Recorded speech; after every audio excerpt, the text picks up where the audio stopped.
Hey guys, how's it going? It's Al. I have your week 11 rankings for quarterbacks right here, your QB1s on the week, to answer whatever start-sit questions you may have.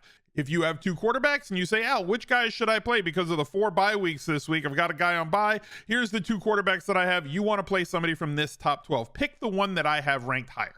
It's very simple. It takes care of all the start-sit questions that you might want to ask in the replies. If you want to ask the community and see if they answer you, that's fine. But all my answers are right here on this top 12. Pick one of the 12 on this list. Start that guy in your matchups, and I hope that you beat your idiot friends this week. So, let's go. He's a legend.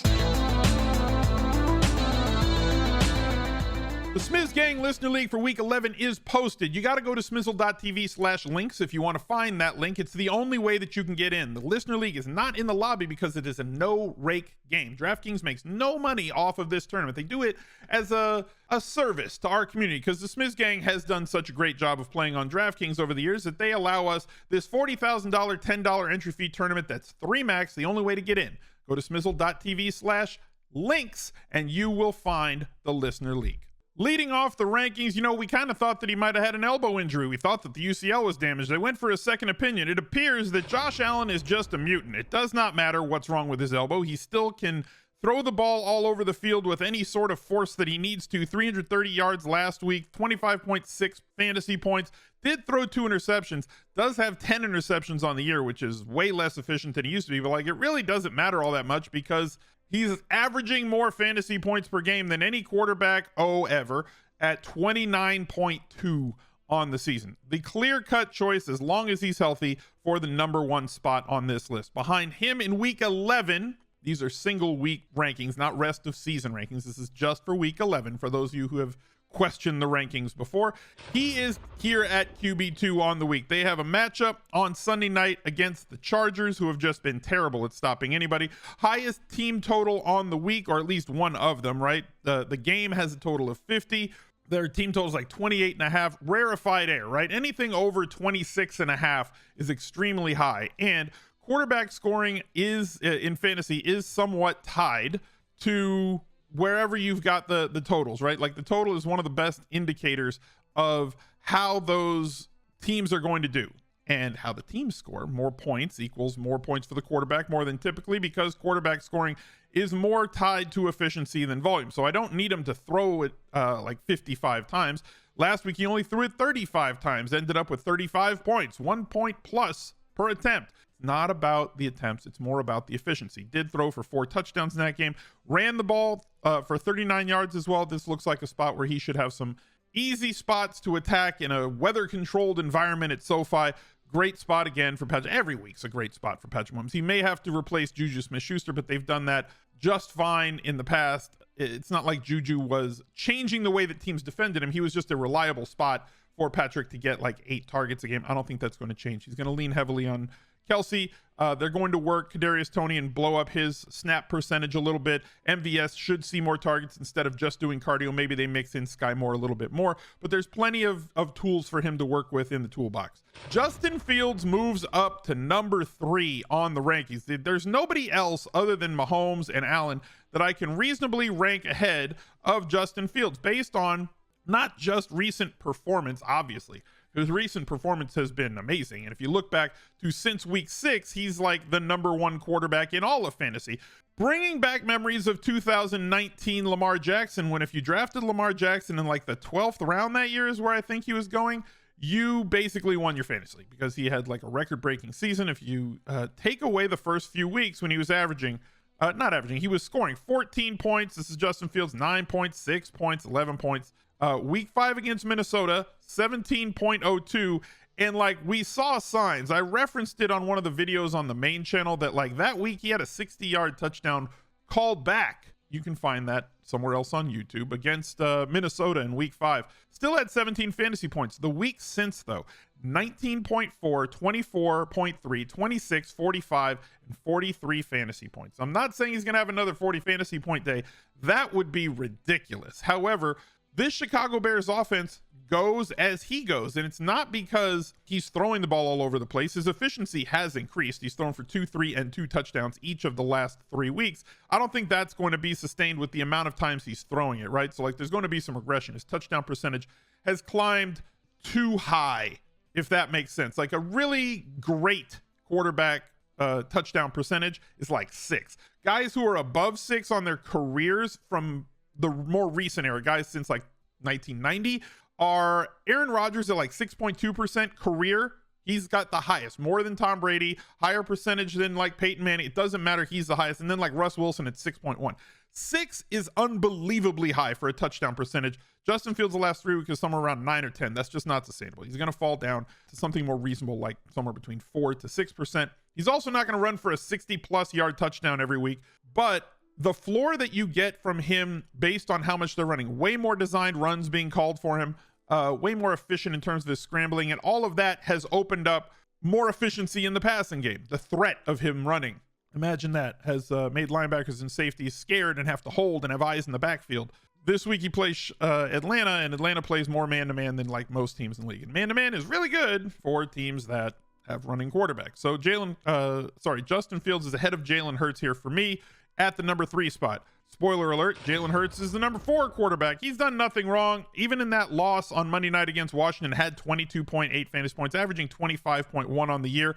Fields is just doing more on the ground. That's why I have Fields above him. It's not just because of recency bias. I think that Justin Fields has a higher floor right now just based on how they're going to use him. I don't think that the Eagles want to run Jalen Hurts the way that they were running him in the past. 6 rushing attempts, 9 in week 9, 2 rushing attempts in week 8.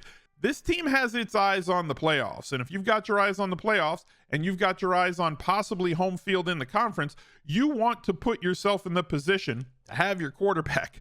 And that means you're not going to run him the way that they were running him early in the season. The first 5 weeks of the season, 17 rush attempts, 11, 9, 15, 16. The last 4 weeks, 6 rush attempts, 9 rush attempts, 2 rush attempts, 9 rush attempts. They are running Jalen Hurts on design runs a lot less to keep him from being exposed to hits. The less hits he takes, the less likely he is to get injured. Less likely he is to get injured, the better of a chance that they have when the playoffs roll around. Now, obviously, they have to like not fumble the ball. I know that Eagles fans are going to say, it was a face mask. I agree with you, it was a face mask. But like, there was another fumble as well from Quez on a downfield pass that kind of sealed that game, or at least put it drastically in Washington's favor in the last half of the fourth quarter last night. So I don't think they lost that game because of Jalen Hurts. Obviously, a couple of fumbles cost them late in the game. But we as fantasy players have to realize that they're running Jalen Hurts less on purpose, and we have to react accordingly. If you have him, you're obviously still starting him. He's got a great cadre of wide receivers and tight ends, all the pass catchers that can keep doing things well behind that great offensive line. You're going to keep playing him, and you should. Lamar Jackson comes in at number 5 for me, coming off of his bye week, faces off against Carolina. And everything's going to be on Lamar's shoulders. He has not put up a big game, though, since week 3. I'm starting to get a little bit nervous. He needs to have more weapons at his disposal. Pass catchers and offensive line matter more for quarterbacks than I really, really believe that the public understands. Like, I think the public gets it a little bit, but the public wants to not take that as much to heart as I think that they should, right? So, like, the games that he had, Rashad Bateman, he has performed at like 5 fantasy points on average better than the games he didn't have. Now we're hoping that off the last week's bye week that they're going to get Mark Andrews back. And no team in the league does a better job at shifting on the fly midseason with their offense than Harbaugh and the Ravens. So if they don't have the outside targets, right, and Rashad Bateman, a difference-making outside target, they don't have them, they got to work likely into the mix a lot more in terms of the targets when Mark Jackson is also there. So expect them to run more 2 tight end and expect them to get those 2 very active pass catchers more in the game for Lamar to have targets, because they just don't have the big playability on short 6-yard slants that they had before with Rashad Bateman, who is out with his injury. Dak Prescott slides in at number 6. The Cowboys with Dak Prescott are playing extremely fast, high-paced football, and he's done very well the last 2 games. The first game back from injury, he was a little bit slow behind the pace. He said as much himself against Detroit, a game that we all thought that he was going to go bonkers. The 2 games since, 3 touchdowns against Green Bay for 265, 250 against Chicago for 2 touchdowns as well, and ran 1 in that game. So responsible for 3 touchdowns in each of the last 2 games, 21.2 fantasy points, 26.4 fantasy points. Great spot for him this week against Minnesota in a game that is very likely to become a shootout, much like Minnesota Buffalo was last week. Hey, if you're still watching, Do me a favor, drop a like on the video, subscribe to the channel, ring the notifications bell. Everything that you click helps, and I appreciate you watching the videos. So please take a couple of seconds, click a couple of things, and let's keep going. At number 7, I have Justin Herbert. I mean, I wish he had some wide receivers. It's the same thing, right? It's the same thing that I said about Lamar Jackson a couple of quarterbacks ago. Justin Herbert is my number 7 on the week, and we've seen what is a very disappointing season fantasy-wise, results-wise, stats-wise from Justin Herbert. But that's what happens when your 2 Pro Bowl caliber wide receivers, Keenan Allen and Mike Williams, get deleted, and you're throwing the ball to wide receiver 3s, wide receiver 4s, undrafted free agents, low second day guys. You know, Josh Palmer can't sustain being a 150 target guy over the course of an entire season. He's just not that talented a player. That's not his level. His level is being a wide receiver 3 with 2 all pro or Pro Bowl caliber guys in front of him. Carter is a kick returner and a guy that you take a shot to down the field every once in a while, like Watson on Kansas City. These guys are being asked to take over monstrous roles. Gerald Everett works best as a number 3 or number 4 option. He is being forced into a much higher volume role, and then they have to throw the ball so much to Austin Eckler, who is amazing, by the way, and probably going to break the single season reception record for running backs. But all that's done is taken Justin Herbert's air yards per attempt way down, and his EPA per attempt way down, because he's not being able to do what he has in that body, which is to challenge downfield, to make electric type throws downfield on the regular and attack at the intermediate and deep levels on a defense, partially because the offensive line has been so hurt for him and nobody that can earn targets on the outside. Still can't put him lower than 7th. Joe Burrow, I have right behind him. Jamar Chase, when he comes back. If Jamar Chase was back, I'd probably have Burrow ahead of Herbert. I think that Herbert is going to have to throw the ball a lot more. That game has a total of like 50, and Cincinnati-Pittsburgh's total is 41.5. So like just a better game environment for Justin Herbert. That's why I have him at 7 and Burrow at 8. Burrow has done very well, but this team without Jamar Chase, as we guesstimated, was going to have to establish itself as more of a run the ball football team, and we saw that materialize in week 9. Joe Burrow every week, let's take out week 1 against Pittsburgh. You know, that was a 53 attempt game. They ran like 90 plays. You're not going to do that very often, right? Like, he had 26 points against them the last time. Just not going to be the case most weeks. 36 attempts, 36 attempts, 31 attempts in week 4, 35 attempts in week 5, 37 attempts in week 6. This is all with Jamar Chase. 42 attempts against Atlanta.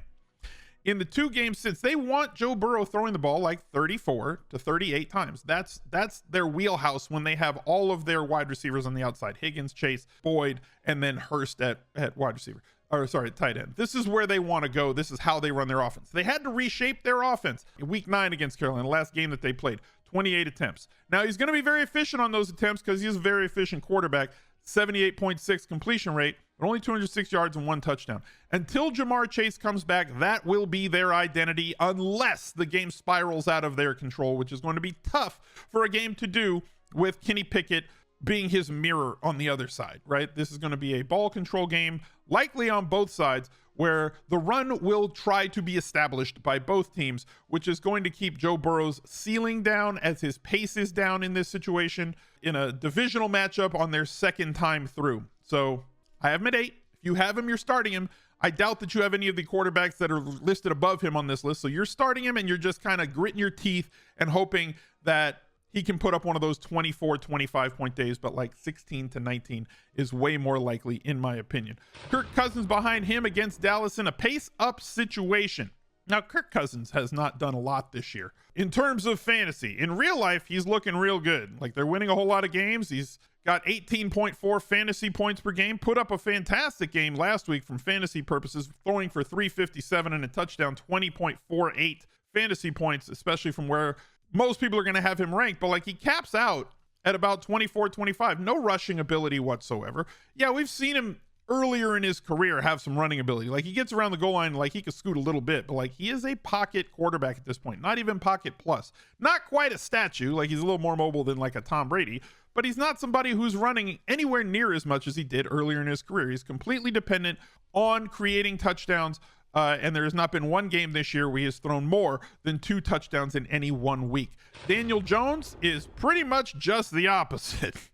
Has not created a lot of touchdowns with his arms, but they're utilizing his legs a ton. They are making him run the football, and that's good for us in fantasy. However, like, multiple games with no touchdowns. I think he's had 4 games this year where he's thrown for no touchdowns, 8 touchdown passes on the year. He's been extremely efficient, only turning the ball over twice through the year, two interceptions.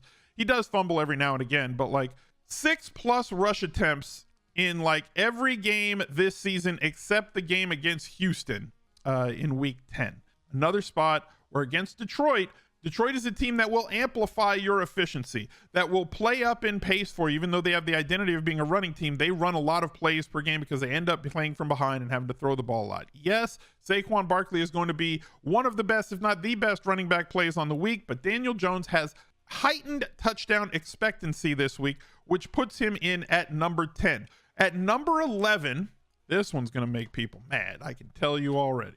I know it. I know y'all are going to be upset. Marcus Mariota comes in at number 11 in the rankings. A pace-up opportunity. You would think it would not be, right? Like, the Bears their defense is completely inefficient, and the Falcons' defense is also completely inefficient. This is a game that could spiral out of control, not because of the offense's efficiency on their own. They just, neither offense is extremely efficient at all. They don't move the ball well. They don't challenge downfield. They don't run a lot of plays. However, neither defense can stop anybody from doing anything. Chicago can't stop the run, so Atlanta's going to be able to get after it. And Atlanta can't stop teams from getting into the red zone and do a terrible job once they get in the red zone at stopping other teams from scoring. So this game could have more scoring opportunities than one might want to believe. Now, yes, I agree with you that Mariota has only thrown for 200+ yards in 3 games this season. Totally agree. But his rushing ability and heightened touchdown expectation on top of his 16.5 fantasy points per game, with teams like the Jaguars, the Dolphins, the Seahawks, and the Buccaneers, 4 quarterbacks who typically rank in our top 12, off the slate, it slides him from his like high teens rankings, usually 13 through like 17 for me, slides him all the way up here with the defensive matchup against Chicago. And at number 12, Jimmy Garoppolo. 49ers square off against the Cardinals on Monday Night Football. Too many weapons, just absolutely too many weapons for Jimmy G to ignore. When he has a full cadre of players to throw to, Ayuk, Deebo Samuel, George Kittle, you add Christian McCaffrey to that, who is fit right in extremely well. And then they've got Elijah Mitchell back, who's a solid back in his own right. You have a really solid floor with Jimmy Garoppolo. The ceiling can be rough, right? I agree. The ceiling with Jimmy G can be pretty rough, but like even in a game where they only scored 22 real life points against the Chargers last week, he still ended up with 15.9 because he snuck one in for a touchdown. Multiple touchdowns in 4 of the last 5 games before the 0 touchdown performance in week 10. They have a lot softer landing spot this week against Arizona's defense. This could be a spot where Jimmy G throws for multiple touchdowns once again, is extremely efficient through the air, just getting the ball inside of 5 yards to all of his great wide receivers and pass catchers who do such a fantastic job of creating yards after the catch, creating yards after first contact, and turning -3 to 5 air yard throws into 30 to 50 yard gains for him, making him appear like a fantastic fantasy quarterback when really it's on the fantastic talent of the players around him and the great scheme that he plays in. But he's a fantastic option if you had him as a QB2. This week he slides into a really good spot against Arizona. Thank you guys for watching. Look out for another video right there. He's a legend.